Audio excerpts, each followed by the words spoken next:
Hello guys. देखो आज हम लोग डिस्कस कर रहे हैं मैट्रिक्स में rank of the matrix.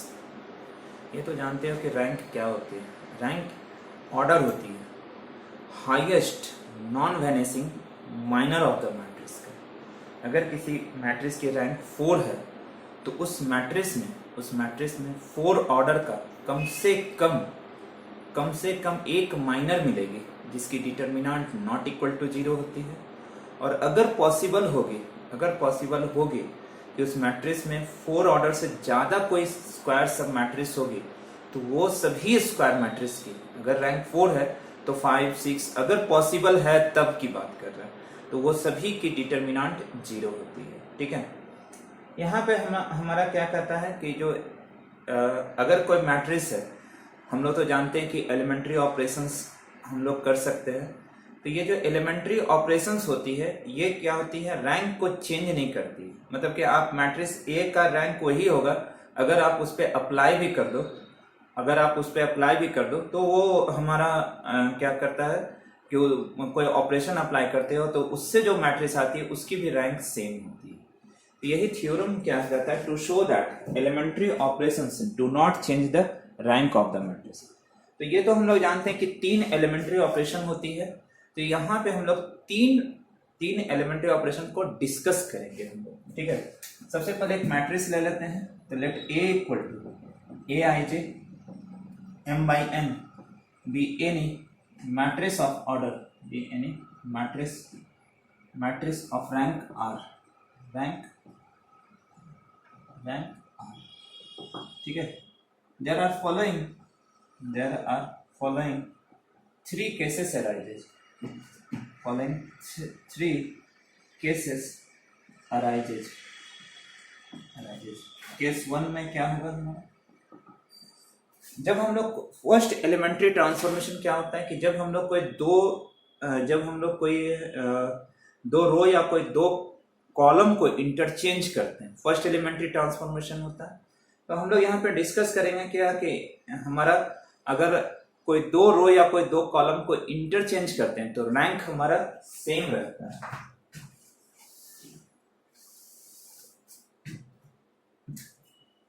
Interchanging of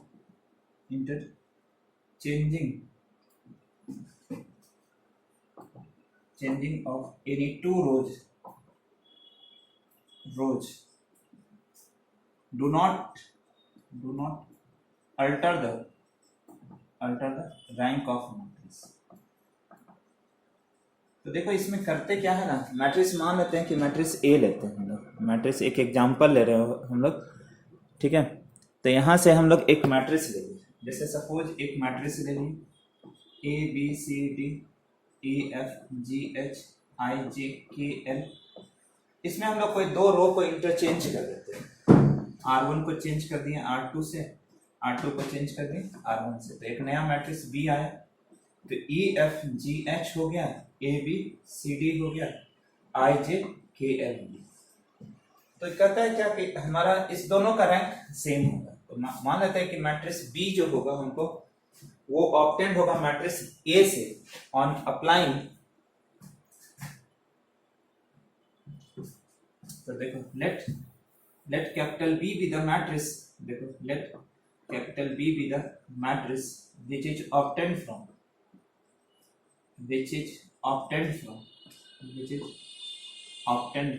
matrix A on applying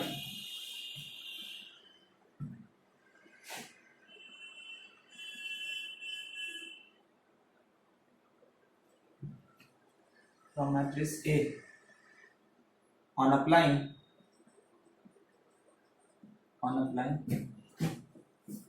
RP pth row change होगा qth रो से, and let small s be the rank of matrix B, small s be the rank of matrix, small s क्या है, rank है matrix B का। अब हम लोग यहाँ से ना एक मैट्रिक्स A से हम लोग मैट्रिक्स B से हम लोग क्या लेंगे, लेट B नॉट बी, देखो late B not be any R plus 1 root square सब matrix of B, square submatrix of B. ये हमारा देखो, ये जो हमारा होगा, तो देखो यहाँ पे हुआ क्या था, जैसे मैट्रिक्स हम लोग ए लिए थे, A B C D E F G H I J K L, ये मैट्रिक्स लिए थे, अप्लाई किए थे, R1 tends to R2, R2 tends to R3, तो ये मैट्रिक्स बी हो गया था। बी क्या हो जाएगा हमारा, E F G H A B C D और आई जे के एल। अगर हम लोग 2 ऑर्डर का एक स्क्वायर मैट्रिक्स लिए थे, मैट्रिक्स बी से 2 ऑर्डर का एक स्क्वायर सब मैट्रिक्स कहीं भी लें, तो ये क्या होगा हमारा, कहीं भी ले लें, जैसे बी सी जे के ले, तो बी सी जे के जो होगा, अगर और एक लेते हैं जे के, एक और ले लेते हैं, बी सी जे के एक और ले लो, ठीक है, A B C D E F G H I J K L M N O P, ठीक है। यहाँ पे हम लोग चेंज किए हैं, R1 tends to R2 and R2 tends to R1, इस तरह से हम लोग चेंज किए हैं, R1 tends to R2 and R2 tends to R1। तो यहाँ से हमारा क्या हो गया, ये बाकी का 2 रो रह ही गया था, ऊपर का सिर्फ 2 चेंज हुआ था, तो एम एन ओ पी हो गया हमारा। तो जब ये 2 इंटरचेंज किए थे, तो ई एफ जी एच ऊपर चला गया, ए बी सी डी नीचे आ गया, ठीक है। जब इंटरचेंज किए हम लोग बी नॉट एक स्क्वायर सब मैट्रिक्स लो 2 ऑर्डर का, तो जब लेने के समय हमारे पास 2 ऑप्शन है, या तो हम लोग को क्या मिलेगा, अगर हम कहीं भी ले लें आई जे एम एन ले लें, ये आई जे एम एन तो मैट्रिक्स ए में भी है हमारा, और अगर ज़्यादा से ज़्यादा अगर हम लोग इंटरफेयर करेंगे, जैसे हम लोग ऐसा ले लेते हैं ई एफ ए बी लेते हैं, ई एफ ए बी लेते हैं, तो उस केस में क्या होगा हमारा, ए नॉट में, ये जो मैट्रिक्स ए में सिर्फ उल्टा आएगा, ए नॉट जो है हमारा, ए नॉट है ए बी ई एफ है हमारा, तो इसको जब हम लोग इंटरचेंज कर देंगे तो साइन चेंज हो जाती है और ई एफ ए बी हो जाती है। तो 2 केस होगा, या तो determinant of A naught equal to determinant of B naught होगा, जब सेम रो मिलेगा, जैसे आई जे एम एन मिलेगा, आई जे एम एन मिलेगा, और जब हमारा या तो इंटरचेंज मिलेगा, यहाँ से लिए थे ए, यहाँ से लिए ई एफ ए बी, तो यहाँ मिलेगा ए बी ई एफ, उल्टा मिलेगा, तो उस केस में साइन चेंज हो जाता है। तो यही हमारा, यही चीज को डिस्कस कर रहे हैं हम लोग।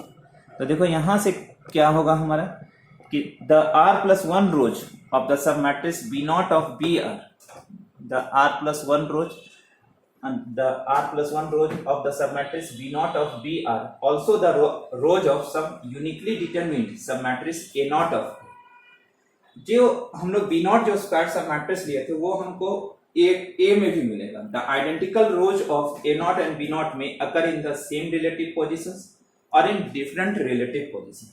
या तो जो बी नॉट में लिए हैं और ए नॉट में लिए हैं, कहीं भी बी नॉट और ए नॉट मिलेंगे तो वो हमारा या तो एक ही जैसा रहेगा दोनों में, या तो हमारा उसका पोजीशन क्या होगा, इधर उधर होगा। We know that if we interchange any 2 rows और कॉलम ऑफ डिटर्मिनेंट, अगर हम लोग कोई 2 रो या कोई 2 कॉलम को इंटरचेंज करते हैं, then the value of determinant does not change but sign becomes opposite, इसलिए या तो determinant of B naught equal to determinant of A naught होगा, या फिर जब इंटरचेंज रहेगी तो हमारा माइनस साइन हो जाएगा, इंटरचेंज रहेगी तो माइनस साइन हो जाएगा हमारा, ठीक है।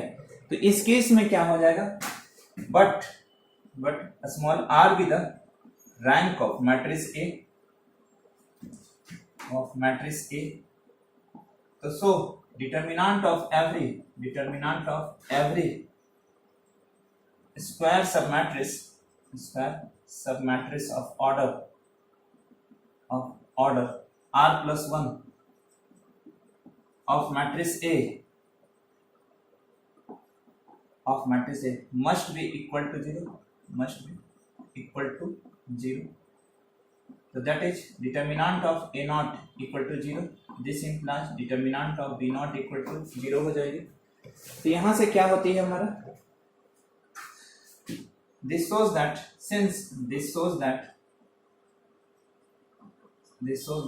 the rank of this shows that the determinant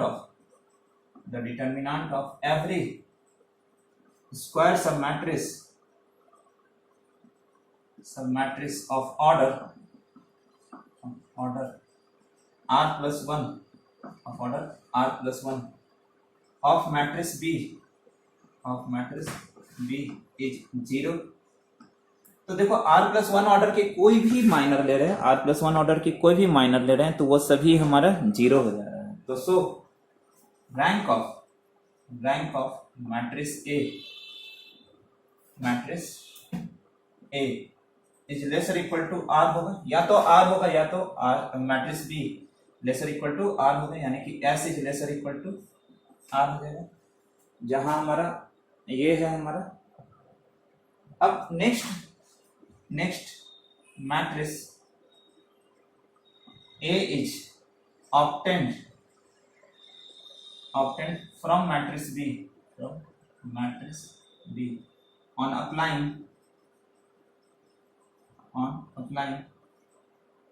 RQ tends to RP and RP tends to RQ and repeating and giving the same argument,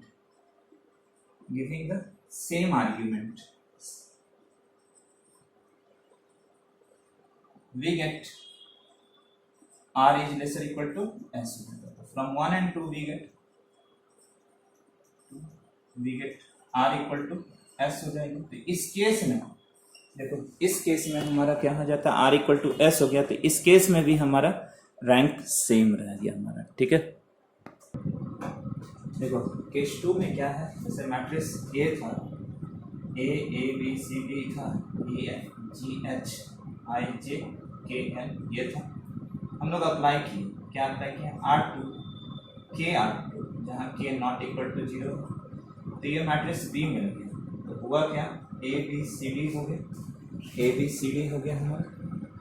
ठीक है, यहाँ से क्या हुआ, K E K F K G K H हो गया, I J K L। हम लोग 2 ऑर्डर का एक स्क्वायर मैट्रिक्स B नॉट लिए। B नॉट लेने समय हमारे पास 2 ऑप्शन था, एक तो ये था कि हम लोग सेकेंड रो को लें, और एक ऐसा ऑप्शन था कि जब सेकेंड रो को छोड़ दें। तो एक तो हम लोग जैसे ऐसा ले लेंगे, A B I J, वो सेकेंड रो को छोड़ दिए, और एक B नॉट में क्या होगा, हमको सेकेंड रो को इन्वॉल्व करेंगे। तो ये देखो, जब हमारा A B I J लिए हैं, तो ये तो हमारा मैट्रिक्स A से भी मिल जाएगा, तो ये मैट्रिक्स A नॉट हो जाएगा। और जब ऐसा रहेगा तो अगर हम लोग A not A F I J लेते हैं तो ये सिर्फ हमारा ये हो जाएगा, तो K इंटू A नॉट हो जाएगा। तो 2 ऑप्शन आ जाएगा यहाँ पे। अगर हमारा सेकेंड रो को छोड़ देते हैं, अगर सेकेंड रो को लेफ्ट मतलब छोड़ देंगे, तो B naught determinant of B not equal to determinant of A not होगा, और अगर सेकेंड रो को लेंगे तो K टाइम्स मल्टीप्लाई हो जाएगा।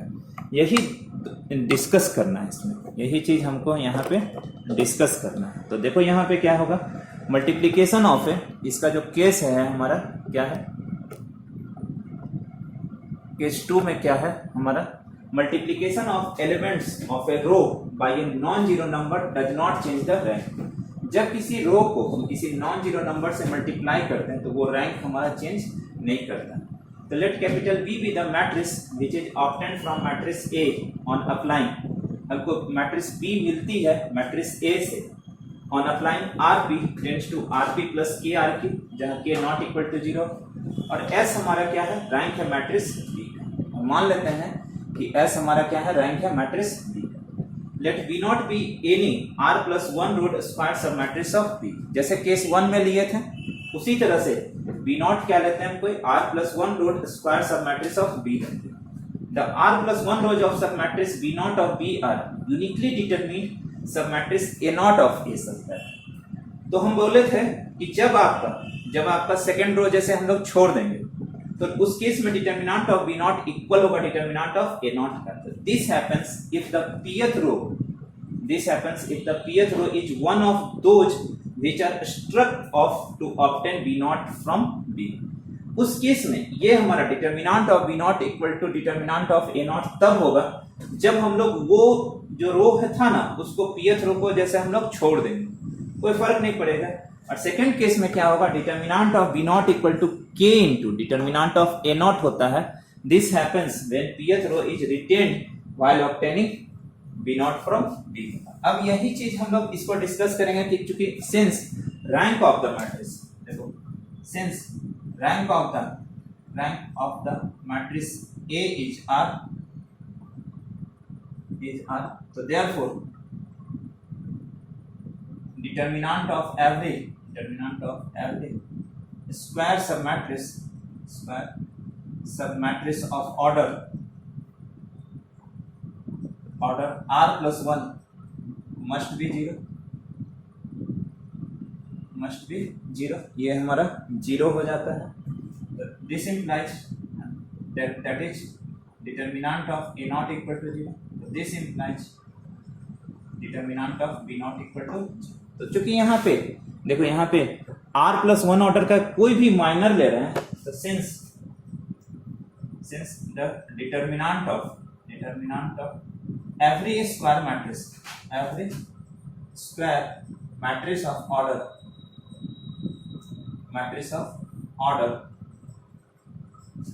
R plus 1 of matrix B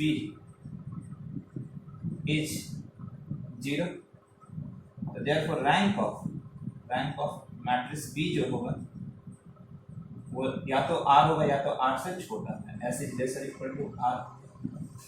ये जो मैट्रिक्स था हमारा, since again या next matrix A is obtained from matrix A on applying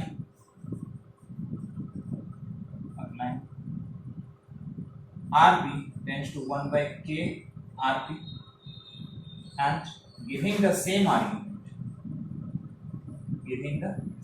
argument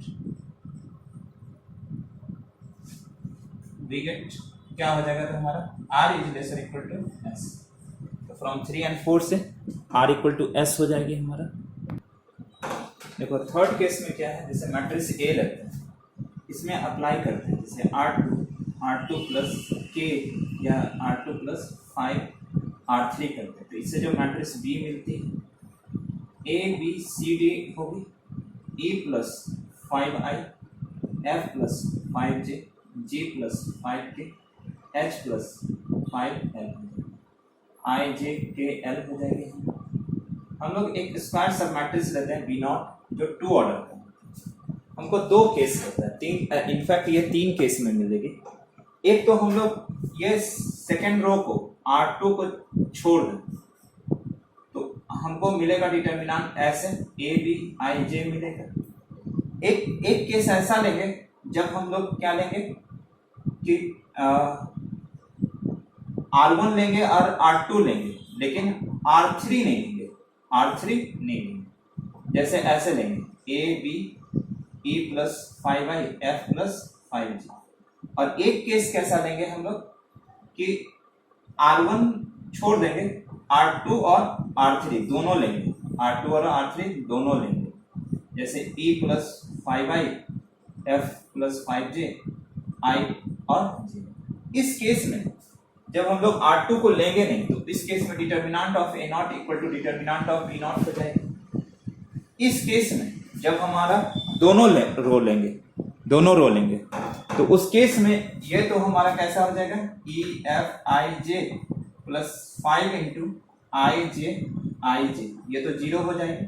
और एक केस हमारा कैसा होगा, जब ऐसा लेंगे तो A B E F plus 5 into A B I J हो जाएगा। तो तीन केस होगा, determinant of A not equal to determinant of B not होगा, फिर determinant of B not equal to determinant of A not, फिर determinant of B not equal to determinant of A not होगा, जैसे R2 को छोड़ दिए थे। अब हम लोग क्या लिए थे, हम लोग कि हमारा R2 और R3 दोनों को इंक्लूड किया था, और हम लोग कैसा लिए थे, determinant of B not equal to determinant of A plus determinant of C naught होगा जब हम लोग R1 को छोड़ेंगे, R2 और R3 हमारा R2 को लेंगे, R2 को लेंगे, R3 को लेंगे। तो यही 3 केस में डिस्कस करेंगे हम लोग, ठीक है।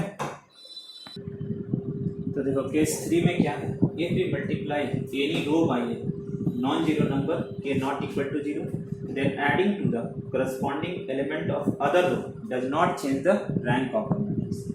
थर्ड ऑपरेशन के लिए भी रैंक चेंज नहीं होगा। तो let capital B B the matrix which is obtained from matrix A on applying RP tends to rp plus krq, then k not equal to 0, and let small s be the rank of matrix B. Let B not be any r plus 1 row square submatrix of B, and let A not be the correspondingly placed submatrix of A. Since the transformation rp tends to rp plus krq has changed only the pth row of matrix A, also the value of determinant does not change by this transformation. Case 1 में sub case क्या होगा, when pth row is not a part of matrix A, जब pth रो नहीं होगा हम लोग pth रो को लेंगे ही नहीं। तो उस केस में भी एग्जांपल के थ्रू बताए थे कि ये हमारा क्या हो जाता है, determinant of B naught equal to determinant of A naught होगा।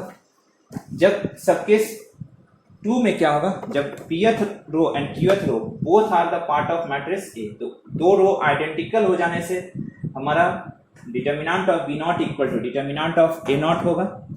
Since R be the rank of matrix A, so determinant of every square submatrix of order R plus 1 must be 0 हो जाती है हमारा, ठीक है। तो क्या हो जाएगा, this implies rank of matrix B lesser equal to R हो जाएगा और S is lesser equal to R। सब केस 3 में क्या होगा, if pth row of matrix A is part of A naught but no row is part of qth row, then determinant of B naught equal to determinant of A naught plus K into determinant of C naught, where C naught is an R plus 1 row square matrix which can be obtained from A naught by replacing the element A naught in the row which correspond to the pth row of A by corresponding element in the qth row of A. Since the rank of matrix A is R, therefore determinant of every square submatrix of order R plus 1 of matrix A is 0, इसलिए determinant of C naught 0 हो जाएगा।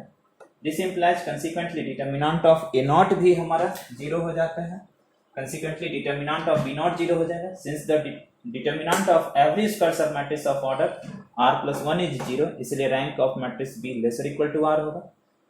the matrix A can be obtained from matrix B on applying उल्टा apply करके भी इसको हम लोग मिल सकता है हमारा, ठीक है। तो इस तरह से ये कंप्लीट हो जाएगी।